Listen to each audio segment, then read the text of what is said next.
طائف میں واقع عبداللہ ابن عباس مسجد، عرب حضرات بیٹھے ہیں تلاوت کر رہے ہیں۔ عرب حضرات بہت تلاوت کرتے ہیں۔ تبا عبداللہ ابن عباس رضی اللہ تعالیٰ عنہ، عبداللہ بن عباس رضی اللہ تعالیٰ عنہ کی قبر مبارک ہے۔ یہاں پر دیکھیں طائف کا نقشہ بنایا گیا ہے۔ شیخ خلیل صاحب ہمیں طائف کی ایک پرانی عمارت کے اندر لے کر آئے۔ شیخ صاحب بتائیں گے کہ یہ کیا ہے؟ زخموں سے اور خون سے تر بتر ہیں، یہاں پر آ کر آرام کیا۔ عباس رضی اللہ تعالیٰ عنہ کے نام پر یہ مسجد بنی ہوئی ہے، مسجد عباس۔ سن 9 ہجری کے اندر جو غزوہ حنین ہوا تھا انہی کے ساتھ ہوا تھا۔ اس کے بعد جو ہے وہ مسلمان ہو گئے تھے یہ سارے۔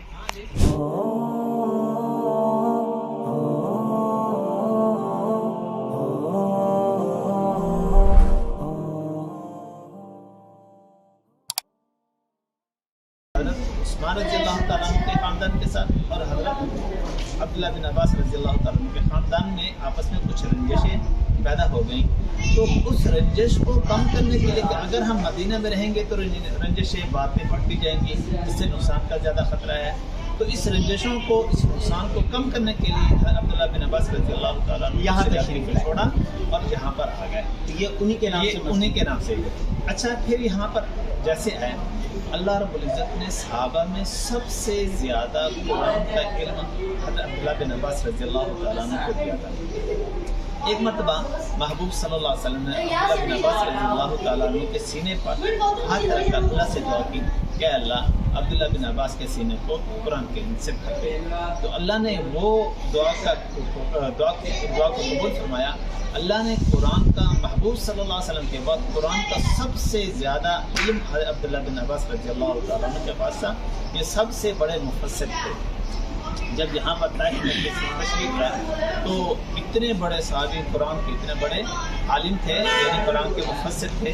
تو اس جگہ پر آ کر عبداللہ بن عباس رضی اللہ تعالیٰ عنہ نے قرآن کی تعلیم شروع کی۔ تو ہم یہاں پہلے مسجد کو وزٹ کرتے ہیں، تو اس کے بعد وہ مدرسہ جہاں عبداللہ بن عباس رضی اللہ تعالیٰ عنہ پڑھاتے تھے، اس وقت سے مدرسہ شروع ہے اور آج تک مدرسے کی ترتیب چلی آ رہی ہے۔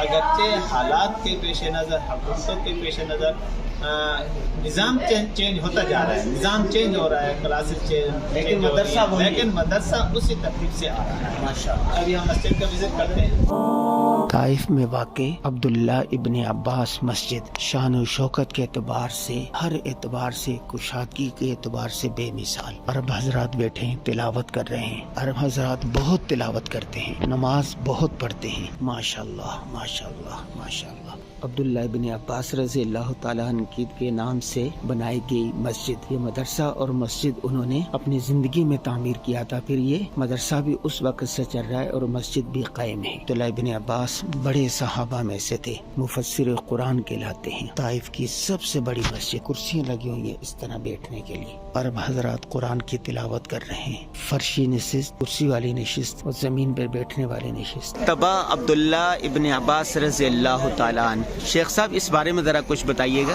یہ جہاں لکھا ہوا ہے مکتبہ عبداللہ بن عباس رضی اللہ تعالیٰ عنہ، اس جگہ پر حضرت عبداللہ بن عباس رضی اللہ تعالیٰ عنہ نے جب تشریف لیا تو اس جگہ پر مدرسہ شروع کیا تھا، قرآن کی تعلیم کا اس جگہ پر شروع کیا تھا۔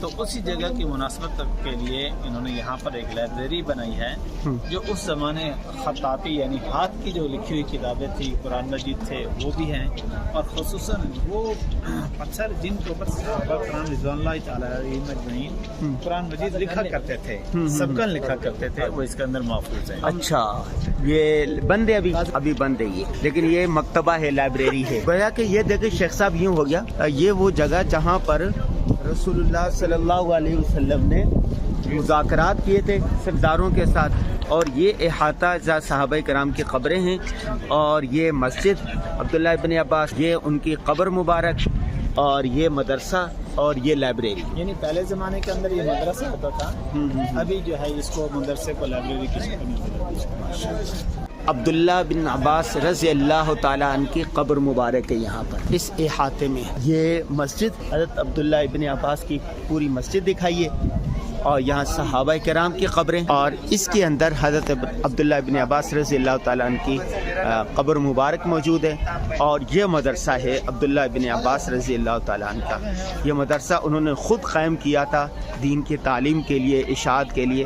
اس وقت سے لے کے اب تک یہ مدرسہ چل رہا ہے۔ یہاں پر شہر طائف کی پوری تاریخ لکھی ہوئی ہے، یہ دیکھیں طائف کا نقشہ بنایا گیا ہے، اور یہاں پر دیکھیں یہ انہوں نے انگلش میں لکھا ہوا ہے، عربی میں لکھا ہوا ہے۔ طائف شہر کو پورا کا پورا یہاں پر انہوں نے یوں اتار دیا ہے۔ جی ہم طائف شہر آئے تھے، طائف میں وہ جگہ دکھائی جہاں رسول اللہ صلی اللہ علیہ طائف کے سرداروں کے ساتھ مذاکرات کیے تھے کہ تم مسلمان ہو جو، وہ مسلمان نہیں ہوئے، وہ جگہ دکھائی آپ کو، اور پھر صحابہ کرام کی جو قبور ہیں وہ دکھائی آپ کو۔ حضرت عبداللہ ابن عباس رضی اللہ تعالیٰ عنہ کا مدرسہ دکھایا، عبداللہ ابن عباس کی یہ مسجد آپ کو دکھائی، حضرت عبداللہ ابن عباس رضی اللہ تعالیٰ عنہ کا یہ مقبرہ ہے، ان کی قبر مبارک یہ دکھائی، اور طائف شہر کے مختلف چیزیں آپ کو دکھائی۔ تو طائف شہر آپ کو کیسا لگا، طائف کا وزٹ کیسا لگا، ضرور بتائیے گا۔ شیخ خلیل صاحب ہمیں طائف کی ایک پرانی عمارت کے اندر لے کر آئے، شیخ صاحب بتائیں گے کہ یہ کیا ہے؟ اس وقت ہم موجود ہیں اس باغ کے اندر جس میں میرے محبوب صلی اللہ علیہ وسلم کو بہت زیادہ تکلیفیں پہنچائی گئی۔ یہ اسی باغ کا حصہ ہے۔ ابھی ہم آگے جا رہے ہیں باغ کے اندر، تو یہ عمارت دکھاؤ۔ یہ جو عمارت ہے یہ عتبہ بن ربیعہ اور شیبہ بن ربیعہ، یہ دو بھائی تھے جو نبی صلی اللہ علیہ وسلم کے کزن تھے، اور یہ باغ بھی انہی کا تھا۔ یہ اس باغ کے اندر محبوب صلی اللہ علیہ وسلم نے پناہ لی اور بچوں کے شر سے کچھ حفاظت ہوئی، تو یہ انہی کا یہ محل تھا اس زمانے کا۔ یعنی جب محبوب صلی اللہ علیہ وسلم یہاں پر تشریف لائے تو عتبہ بن ربیعہ اپنے دوستوں کے ساتھ یہاں بیٹھا ہوا تھا، یہ اس کا گھر تھا۔ سامنے جو وہ کچی عمارت نظر آ رہی ہے، کمرہ نظر آ رہا ہے، یہ جو ہے وہ اس کا بیٹھک تھی یا ڈیرا تھا اس کا۔ یہ ان کی زمینیں تھیں عتبہ بن ربیعہ، شیبہ بن ربیعہ کی، تو یہ ان کا محل تھا۔ تو اللہ نے ان کو بھی نشان عبرت بنایا اور اس کے گھر کو بھی اللہ نے نشان عبرت بنایا ہوا ہے۔ تو جو غزوہ بدر کے اندر وہ مارا گیا تھا۔ تو یہ انگور کی بیلوں کا جو کہتے ہیں کہ وہ انگوروں کا باغ تھا، وہ یہی تھا؟ جی جی، یہ ابھی ہم جا رہے ہیں انگور کے باغ کی طرف، اور اس مبارک درخت کے نیچے بیٹھیں گے جس کے نیچے محبوب صلی اللہ علیہ وسلم نے آرام کیا تھا۔ ابھی ہم اس کی طرف جا رہے ہیں۔ یہ ان کا، یہ جو کچی عمارت نظر آ رہی ہے، یہ جو ہے ان کا ڈیرا تھا، اور یہ پیچھے والی جو ہے یہ ہوٹل تھا۔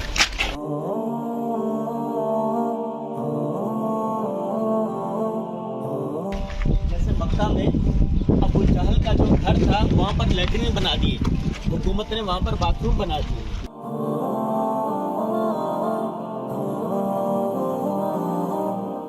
یہ چار دیواری ہے باغ کی، جو اب سے یعنی 4 ماہ قبل لگا لیں، اس کے اندر باغات تھے، انگور کے باغات تھے، اور زیادہ انار کے پودے تھے۔ ابھی بھی انار کے پودے صاحبہ کو لگے ہوئے ہیں، لیکن زیادہ جو ہے وہ حکومت نے، یہ جس کا بھی ہے یہ زمینیں ہیں، انہوں نے ختم کر کے اب کاشتکاری شروع کر دی ہے۔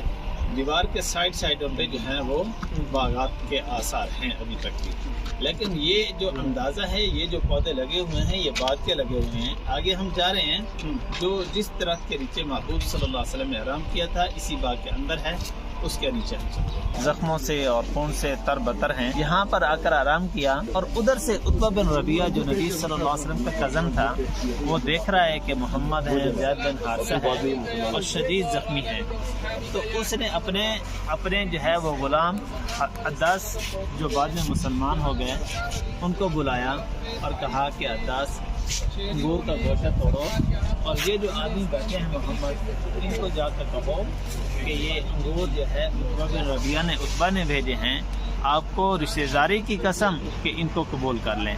یعنی اس وقت اس زخمی حالت میں جو نبی صلی اللہ علیہ وسلم کا جانی دشمن تھا عتبہ بن ربیعہ، اتنے شدید زخمی ہونے کی وجہ سے اس کو بھی رحم آ گیا نبی صلی اللہ علیہ وسلم پر۔ تو عداس رضی اللہ تعالیٰ عنہ یہاں پر آئے اور جو ہے انگور پیش کیے، اور نبی صلی اللہ علیہ وسلم نے اور اس پیغام دیا جو عتبہ بن ربیعہ نے پیغام دیا تھا، تو انگور قبول کیے۔ انگور قبول کرنے کے بعد بسم اللہ الرحمن الرحیم پڑھ کے کھانے لگے۔ عداس نے پوچھا کہ آپ کون ہیں؟ عداس نے پوچھا کہ آپ کون ہیں؟ تو عداس تو نبی صلی اللہ علیہ وسلم نے فرمایا کہ میں محمد بن عبداللہ اللہ کے نبی ہوں، میں محمد بن عبداللہ اللہ کا نبی ہوں۔ تو نبی صلی اللہ علیہ وسلم نے ان سے پوچھا، نبی صلی اللہ علیہ وسلم نے ان سے پوچھا کہ آپ کون ہو؟ تو انہوں نے کہا کہ میں عداس ہوں اور نینوا سے میرا تعلق ہے، نینوا کا رہنے والا ہوں۔ نبی صلی اللہ علیہ وسلم کے چہرے پہ مسکراہٹ آ گئی، فرمایا اچھا تو میرے بھائی کے علاقے سے ہے۔ عداس نے پوچھا کہ آپ کا بھائی کون ہے؟ تو نبی صلی اللہ علیہ وسلم نے فرمایا کہ یونس بن متا، وہ نبی جن کو مچھلی نے نگلا تھا، وہ بھی اللہ کے نبی تھے، میں بھی اللہ کا نبی ہوں، ہم نبوت میں دونوں بھائی ہیں۔ تو اس جگہ پر حضرت عداس رضی اللہ تعالیٰ عنہ مسلمان ہوئے، اور اسی جگہ پر محبوب صلی اللہ علیہ وسلم نے عداس رضی اللہ تعالیٰ عنہ کو اس وقت جو دین کی تعلیم لازم ہو چکی تھی، فرض ہو چکی تھی، وہ عداس رضی اللہ تعالیٰ عنہ کو جو ہے وہ سکھلائی۔ تو اسی کے نام پر عداس رضی اللہ تعالیٰ عنہ کے نام پر یہ مسجد بنی ہوئی ہے، مسجد عداس، یہ والی جو ہے۔ ابھی یہ جو انگور پیش کیے، ادھر سے عقبہ بن ربیعہ جو ہے وہ دیکھ رہا ہے کہ جہاں ہمارا غلام بھی مسلمان ہو گیا، اپنے دوستوں سے وہ کہہ رہا ہے دیکھو محمد کا جادو ہمارے غلام پر بھی چل گیا جی، کیونکہ وہ مکہ کے لوگ محبوب صلی اللہ علیہ وسلم کو جادوگر کہتے تھے، کہنے لگا کہ محمد کا جادو ہمارے غلام پر بھی چل گیا۔ اسی جگہ پر بیٹھے تھے کہ جبرائیل، ایک قول کے مطابق کہ جبرائیل اور میکائیل علیہ السلام نازل ہوئے، اللہ کا سلام پہنچایا اور عرض کیا کہ اللہ آپ کو سلام کہتے ہیں، اور اللہ نے آپ کے قوم کی، آپ کی قوم کی، آپ کے ساتھ جو رویہ اختیار کیا ان کو اللہ دوست بھی، اللہ کے اجازت سے ہم آئے ہیں، اگر آپ چاہیں تو ہم ان پہاڑوں کو ملا کر ان کو ختم کر دیں یا ان کے اوپر آگ برسا کر ان کو جلا دیں۔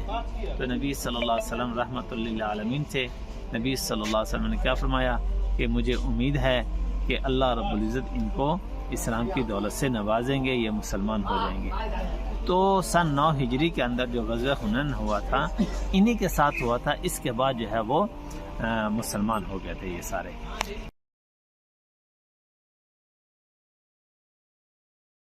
Oh